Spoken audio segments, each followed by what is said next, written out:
नमस्कार दोस्तों, आप सभी का स्वागत है आपके अपने YouTube चैनल पर। तो दोस्तों आज हम इस वीडियो में बात करने वाले हैं रोजगार विद अंकित सर की जो सामान्य अध्ययन की जो बुक है यानी जीके की बुक है उसके बारे में पढ़ेंगे। दोस्तों चैप्टर वाइज पढ़ेंगे तो सबसे पहले उसमें इतिहास दिया गया है और इतिहास में भी प्राचीन इतिहास है। तो दोस्तों आइए स्टार्ट करते हैं पहले प्रश्न से। पहला प्रश्न है प्राचीन इतिहास में किस सम्राट ने मोहम्मद हुसैन अल कातिब कश्मीरी को उनकी सुंदर लिखावट के लिए जरीन कलम या स्वर्ण कलम की उपाधि से सम्मानित किया था। तो इसमें ऑप्शन है, option A Aurangzeb, option B Jahangir, option C Shahjahan, option D Akbar. तो दोस्तों इसका सही आंसर है ऑप्शन डी अकबर। अकबर ने मोहम्मद हुसैन अल कातिब कश्मीरी को उनकी सुंदर लिखावट के लिए जरीन कलम या स्वर्ण कलम की उपाधि से सम्मानित किया था। तो दोस्तों आइए इसकी व्याख्या को देखते हैं। इसकी व्याख्या है, सम्राट अकबर ने मोहम्मद हुसैन अल कातिब को उनकी सुंदर लिखावट के लिए जरीन कलम की उपाधि से सम्मानित किया था। अकबर मुगल वंश के राजा थे। अकबर का जन्म 15 अक्टूबर 1542 ईस्वी में अमरकोट में हुआ था। आइए दोस्तों इसके महत्वपूर्ण बिंदु देखते हैं। इसके महत्वपूर्ण बिंदु हैं, अकबर ने बीरबल को कवि प्रिय की उपाधि प्रदान की थी और श्री कलम की उपाधि प्रदान की थी अब्दुस समद को। महापात्र की उपाधि प्रदान की थी नरहरि को और तानसेन को प्रदान की थी कंठाभरण की उपाधि एवं भगवान दास को अमीर उल उमरा की उपाधि दी थी। तो आइए अगला प्रश्न देखते हैं। प्रश्न नंबर 2 है कदमाई। प्रश्न नंबर 2 है कदमाई। कदमाई राजवंश के तहत भू राजस्व का एक रूप था। तो दोस्तों यह किस राजवंश का एक भू राजस्व था कदमाई नामक? तो इसका ऑप्शन है, ए है Chola, option B Kushan, option C Chalukya, option D Gupta. तो दोस्तों इसका सही आंसर है ऑप्शन ए चोल। चोल सम्राट यानी चोल साम्राज्य का, चोल राजवंश का भू राजस्व था कदमाई। तो दोस्तों इसकी व्याख्या देखते हैं। व्याख्या है, विजयालय। विजयालय 870 से 871, 850 से 871 सम्राट को चोल साम्राज्य का संस्थापक माना जाता है। यानी विजयालय को चोल साम्राज्य का संस्थापक माना जाता है। इस राजवंश ने तमिल तथा संस्कृत को राजकीय भाषा के रूप में अंगीकृत किया था। इस महान साम्राज्य का अंतिम शासक राजेंद्र तृतीय था। कदमाई चोल वंश के तहत भू राजस्व का एक रूप था। आइए महत्वपूर्ण बिंदु देखते हैं। चोल वंश की आर्थिक व्यवस्था ब्राह्मणों को उपहार दी जाने वाली भूमि को कहा जाता था ब्रह्मदेय। ठीक है दोस्तों, कहा जाता था ब्रह्मदेय। एवं किसी विद्यालय के रखरखाव की भूमि को साला भोग कहा जाता था। क्या कहा जाता? साला भोग। एवं गैर ब्राह्मण किसान स्वामी की भूमि बल्लन बगाई थी। ठीक है दोस्तों, आइए अगला प्रश्न देखते हैं। प्रश्न नंबर 3, रजिया पहली महिला मुस्लिम शासक भारत के किस तुर्की शासक की बेटी थी? ऑप्शन ए है Shamsuddin Iltutmish, option B Qutbuddin Aibak, option C Muizuddin Bahram, option D Ghiyasuddin Balban. तो दोस्तों इसका सही आंसर है ऑप्शन ए शमसुद्दीन इल्तुतमिश। रजिया सुल्तान शमसुद्दीन इल्तुतमिश की पुत्री थी। इसकी व्याख्या देखते हैं। रजिया इल्तुतमिश की पुत्री थी। रजिया मुस्लिम तथा तुर्की इतिहास की पहली महिला शासक थी। रजिया ने पर्दा प्रथा त्याग कर पुरुषों के समान करवा यानी चोगा पहनकर दरबार में हिस्सा लिया। इसके महत्वपूर्ण बिंदु देखते हैं। इसके महत्वपूर्ण बिंदु हैं, रजिया की शादी अल्तुतनिया से हुई थी। रजिया की हत्या 1240 ईस्वी में डाकुओं द्वारा कैथल के पास कर दी गई थी। रजिया एक कुशल प्रशासक थी जिसने पानी की व्यवस्था, कला, संस्कृति एवं संगीत को प्रोत्साहन दिया था। आइए अगला प्रश्न देखते हैं। प्रश्न नंबर 4, निम्नलिखित में से महाराजा धीराज की उपाधि धारण करने वाले प्रथम गुप्त सम्राट कौन थे? महाराजा धीराज की उपाधि धारण करने वाले प्रथम गुप्त सम्राट कौन थे? ऑप्शन ए चंद्रगुप्त प्रथम, ऑप्शन बी चंद्रगुप्त द्वितीय, option C Samudragupta, option D Ramagupta. तो दोस्तों इसका सही आंसर है ऑप्शन ए चंद्रगुप्त प्रथम। चंद्रगुप्त प्रथम प्रथम गुप्त सम्राट थे जिन्होंने महाराजा धीराज की उपाधि धारण की थी। आइए इसकी व्याख्या देखते हैं। व्याख्या में है, चंद्रगुप्त गुप्त वंश के द्वितीय शासक घटोत्कच का पुत्र था। इस प्रकार चंद्रगुप्त प्रथम गुप्त वंश का तृतीय शासक था। यानी चंद्रगुप्त प्रथम जो थे वह तृतीय शासक थे। इसका कार्यकाल 319 से 324 ईस्वी तक रहा। ज्ञात अभिलेखों से यह पता चलता है कि चंद्रगुप्त प्रथम ही गुप्त वंश का प्रथम स्वतंत्र शासक था जिसने महाराजा धीराज की उपाधि धारण की थी। आइए इसके महत्वपूर्ण बिंदु देखते हैं। इसके महत्वपूर्ण बिंदु है, चंद्रगुप्त ने गुप्त संवत की स्थापना 319-20 में की थी। समुद्रगुप्त को भारत का नेपोलियन व कविराज कहा जाता है। समुद्रगुप्त को भारत का नेपोलियन व कविराज कहा जाता है। नालंदा विश्वविद्यालय की स्थापना कुमार गुप्त ने की थी। कालिदास और धनवंतरी चंद्रगुप्त द्वितीय के दरबार में आसन्न थे। कालिदास और धनवंतरी चंद्रगुप्त द्वितीय के दरबार में आसन्न थे। आइए अगला प्रश्न देखते हैं। अगला प्रश्न है, इसी में है, स्कंदगुप्त ने सुदर्शन झील का पुनरुद्धार किया था। यानी जो सुदर्शन झील थी उसका पुनरुद्धार किया था स्कंदगुप्त ने। आइए अगला प्रश्न देखते हैं। बोध गया एक महत्वपूर्ण बौद्ध तीर्थ स्थल क्यों है? बोध गया एक महत्वपूर्ण बौद्ध तीर्थ स्थल क्यों है? ऑप्शन ए, यहाँ गौतम बुद्ध का जन्म हुआ था। ऑप्शन बी, यहाँ गौतम बुद्ध को ज्ञान प्राप्त हुआ था। ऑप्शन सी, गौतम बुद्ध ने ज्ञान प्राप्त करने के बाद यहाँ अपना प्रथम उपदेश दिया था। ऑप्शन डी है, यहाँ गौतम बुद्ध को महापरिनिर्वाण प्राप्त हुआ था। तो दोस्तों इसका सही आंसर होगा ऑप्शन नंबर बी, यहाँ गौतम बुद्ध को ज्ञान प्राप्त हुआ था। ठीक है दोस्तों, बोध गया में इनको ज्ञान प्राप्त हुआ था। आइए इसकी व्याख्या देखते हैं। इसकी व्याख्या है, बोध गया में गौतम बुद्ध को ज्ञान की प्राप्ति हुई। बोध गया में गौतम बुद्ध को ज्ञान की प्राप्ति हुई। इनका जन्म 563 ईसा पूर्व इक्ष्वाकु वंशीय क्षत्रिय शाक्य कुल के राजा शुद्धोधन के घर पर हुआ था। इनका जन्म शुद्धोधन के घर पर हुआ था। इनकी माँ का नाम महामाया था, जिनका निधन बुद्ध के जन्म के 7 दिन बाद ही हो गया था। जिनका निधन हो चुका था 7 दिन बाद। आइए इसके महत्वपूर्ण बिंदु देखते हैं। इसके महत्वपूर्ण बिंदु है, इनका जन्म स्थान कहाँ हुआ था? इनका जन्म स्थान है लुम्बिनी। इनके पिता का नाम है शुद्धोधन। इनकी माता का नाम था महामाया देवी। ठीक है दोस्तों, प्रथम उपदेश इन्होंने दिया था सारनाथ में। इनकी जो भाषा थी वह थी पाली। सर्वाधिक उपदेश इन्होंने श्रावस्ती में दिए थे, जबकि महापरिनिर्वाण यानी इनकी मृत्यु कुशीनगर में हुई थी। आइए अगला प्रश्न देखते हैं। प्रश्न नंबर 6, तंजावुर का राजराजेश्वर मंदिर निम्न में से किस देवता को समर्पित है? ऑप्शन ए है भगवान कृष्ण। ऑप्शन बी भगवान शिव। ऑप्शन सी भगवान राम। ऑप्शन डी है भगवान गणेश। तो दोस्तों इसका सही आंसर है ऑप्शन बी भगवान शिव। जो राजराजेश्वर मंदिर है वह भगवान शिव को समर्पित है।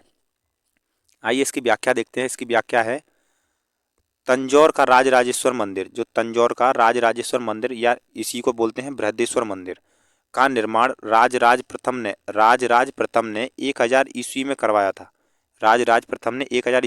करवाया था। यह मंदिर द्रविड़ शिल्प कला की उत्तम कृति है।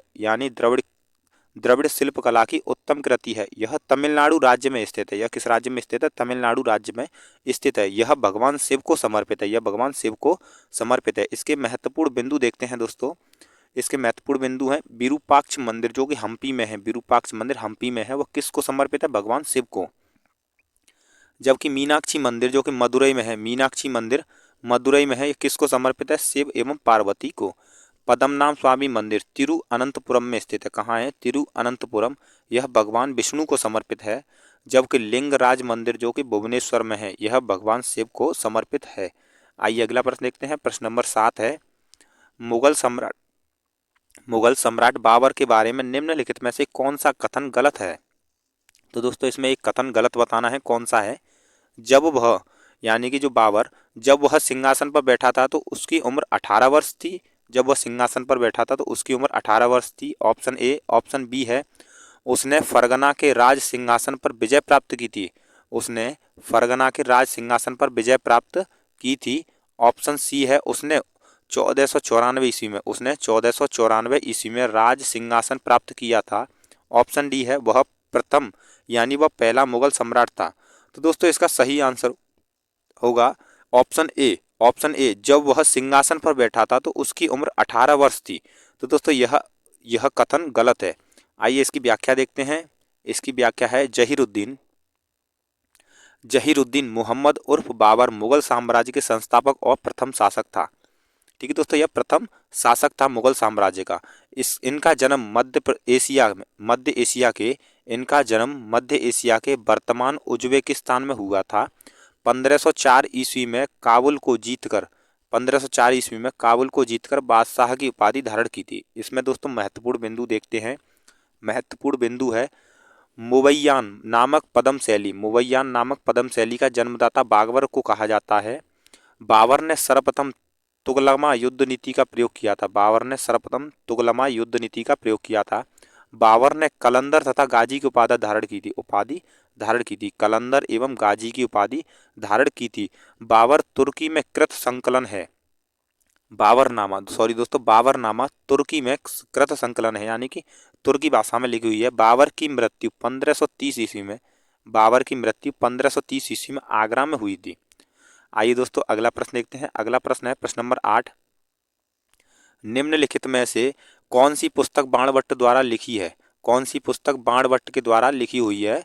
तो इसमें ऑप्शन ए है Ashtadhyayi, option B Harshacharita, option C Akbarnama, option D है मालविकाग्नि मित्रम। तो दोस्तों इसमें सही आंसर होगा option number B Harshacharita. Banabhatta के द्वारा रचित कौन सी पुस्तक है? हर्षचरित। आइए दोस्तों इसकी व्याख्या देखते हैं। व्याख्या है बाणभट्ट द्वारा लिखित पुस्तक हर्षचरित बाणभट्ट 7वीं शताब्दी के संस्कृत गद्य लेखक और कवि थे। वह राजा हर्षवर्धन के दरबारी कवि थे। बाणभट्ट द्वारा रचित कादम्बरी दुनिया का पहला उपन्यास है। बाणभट्ट के द्वारा रचित कादम्बरी दुनिया का पहला उपन्यास है। आइए इसके महत्वपूर्ण बिंदु देखते हैं। इसके महत्वपूर्ण बिंदु है अकबरनामा किसके द्वारा लिखी गई? अकबरनामा अबुल फजल के द्वारा लिखी गई है। जबकि मालविकाग्नि मित्रम कालिदास के द्वारा लिखी गई है। अष्टाध्यायी पाणिनि के द्वारा लिखी गई है। रामायण वाल्मीकि द्वारा लिखी गई है। महाभारत वेदव्यास के द्वारा लिखी गई है। अर्थशास्त्र चाणक्य के द्वारा, कामसूत्र वात्स्यायन के द्वारा, बुद्ध चरित्र अश्वघोष के द्वारा एवं इसमें आगे देखते हैं दोस्तों। इसमें आगे है महाभाष्य पतंजलि के द्वारा, मेघदूत कालिदास के द्वारा, पंचतंत्र विष्णु शर्मा के द्वारा, मुद्रा राक्षस विशाखा दत्त के द्वारा, गीत गोविंद जयदेव के द्वारा, बृहत संहिता बरहामीर के द्वारा, सूर्य सिद्धांत आर्यभट्ट नाट्य शास्त्र भरत मुनि के द्वारा। तो दोस्तों आइए अगला प्रश्न देखते हैं। अगला प्रश्न संख्या है प्रश्न नंबर है 10। अगला प्रश्न देखते हैं प्रश्न नंबर 10। बनारस के इनमें से किस राजा को 1781 में वारेन हेस्टिंग द्वारा गिरफ्तार किया गया था? ऑप्शन ए है बलवंत सिंह, ऑप्शन बी चैत सिंह, ऑप्शन सी है उदित नारायण सिंह, ऑप्शन डी है महीप नारायण सिंह। तो दोस्तों इसका सही आंसर है ऑप्शन बी चैत सिंह। इसका सही आंसर है चैत सिंह। इसमें व्याख्या देखते हैं दोस्तों इस प्रश्न की व्याख्या देखते हैं। बनारस में 1781 में वारेन हेस्टिंग ने राजा चैत सिंह को गिरफ्तार किया था। इस विषय में कई थ्योरी प्रचलित है, जिसमें से एक कहावत द्वारा चरितार्थ किया गया है कि घोड़ा पर हौदा और हाथी पर जीन, चुपके से भागा वारेन हेस्टिंग्स। तो दोस्तों आइए इसके महत्वपूर्ण बिंदु देखते हैं। इसके महत्वपूर्ण बिंदु है वारेन हेस्टिंग। वारेन हेस्टिंग 1774 ईस्वी में भारत का प्रथम गवर्नर जनरल बना। यह राजकीय कोषागार को मुर्शिदाबाद से हटाकर कलकत्ता लाया। ठीक है दोस्तों, कहाँ लाया? कलकत्ता लाया। गीता के अंग्रेजी अनुवादकार विलियम विल्किंस को इसने आश्रय प्रदान किया था। आइए प्रश्न नंबर 11। कुतुब मीनार के पांचवें तल का निर्माण निम्न में से किसके शासनकाल के दौरान किया गया था? ऑप्शन ए है Iltutmish, option B Razia Sultan, option C Firoz Shah Tughlaq, option D Muhammad bin Tughlaq. तो दोस्तों इसका सही आंसर होगा ऑप्शन सी फिरोज शाह तुगलक के द्वारा पांचवें तल का निर्माण किया गया था। आइए इसकी व्याख्या देखते हैं। इसकी व्याख्या में है अफगानिस्तान स्थित जाम की मीनार। अफगानिस्तान में स्थित जो जाम की मीनार से प्रेरित होकर 1193 में कुतुबुद्दीन ऐबक ने कुतुब मीनार का निर्माण आरंभ करवाया, किंतु वह केवल इसके आधार का ही निर्माण करा पाया था। इल्तुतमिश ने इसमें 3 मंजिलों को और बढ़ाया। 5वीं और अंतिम मंजिल का निर्माण फिरोज शाह तुगलक ने करवाया था। इसके महत्वपूर्ण बिंदु हैं ताजमहल जो कि आगरा में स्थित है, किसके द्वारा? शाहजहां के द्वारा निर्माण कराया गया। महत्वपूर्ण बिंदु देखते हैं। महत्वपूर्ण बिंदु है आगरा का जो ताजमहल है, आगरा का जो ताजमहल है वो शाहजहां के द्वारा बनाया गया था। लाल किला जो कि दिल्ली में स्थित है वह शाहजहां के द्वारा बनवाया गया था। फतेहपुर सीकरी जो कि आगरा में है यह अकबर के द्वारा बनवाया गया था। अजंता की गुफाएं महाराष्ट्र में जो हैं वह गुप्त काल में बनवाई गई थी, गुप्त काल में बनवाई गई थी। हवा महल जयपुर में स्थित है, सवाई प्रताप सिंह के द्वारा निर्माण कराया गया था। कोणार्क मंदिर पुरी पुरी में जो है वह राजा नरसिंह देव प्रथम के द्वारा उनका निर्माण कराया गया था। आइए अगला प्रश्न देखते हैं। प्रश्न नंबर 12 है, निम्नलिखित में से किसने अवध को अशांत क्षेत्र घोषित करने में महत्वपूर्ण भूमिका निभाई, जिससे इसे ब्रिटिश नियंत्रण में लाना आवश्यक हो गया था। इसमें ऑप्शन ए है lord Ripon, option B lord Canning, option C lord Dalhousie, option D lord Wellesley.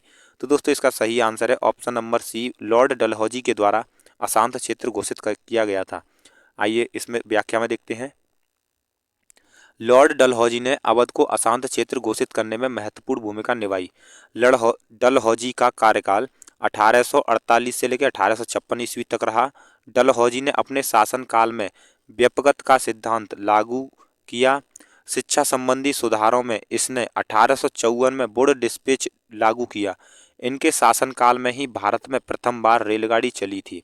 आइए इसके महत्वपूर्ण बिंदु देखते हैं। इसके महत्वपूर्ण बिंदु में देखते हैं, लॉर्ड रिपन के शासनकाल में प्रथम कारखाना स्थानीय स्वशासन को प्रोत्साहन, शिक्षा संबंधी सुधार तथा जनगणना जैसी योजनाओं को बढ़ावा मिला था। लॉर्ड कैनिंग के शासनकाल में भारत में 1857 की महत्वपूर्ण क्रांति हुई थी। आइए अगला प्रश्न देखते हैं। प्रश्न नंबर 13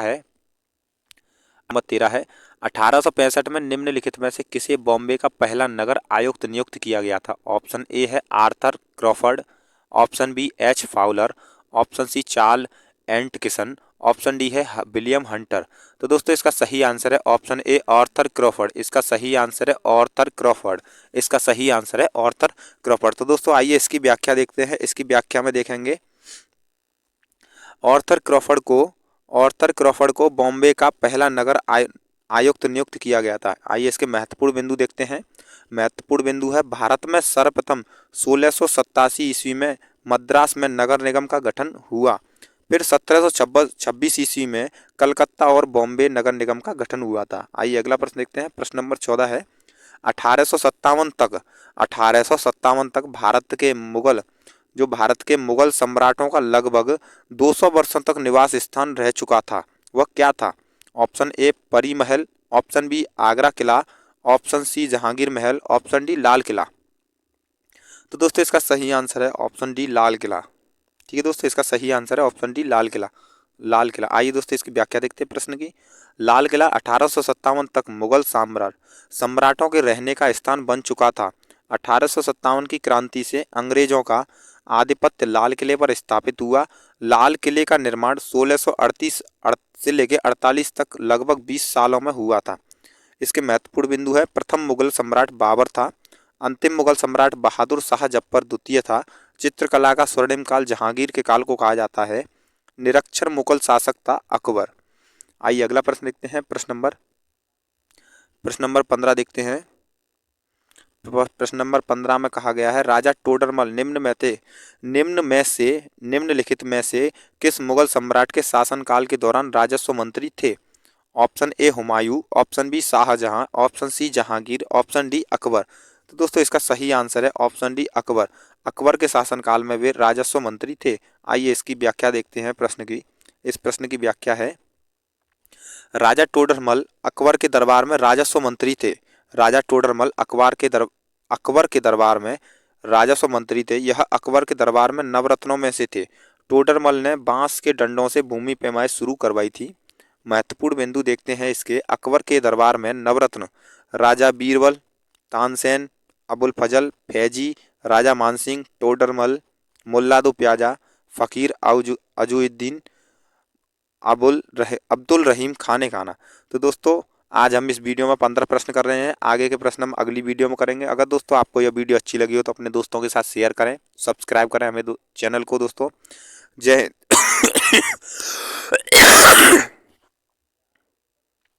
जय हिंद दोस्तों।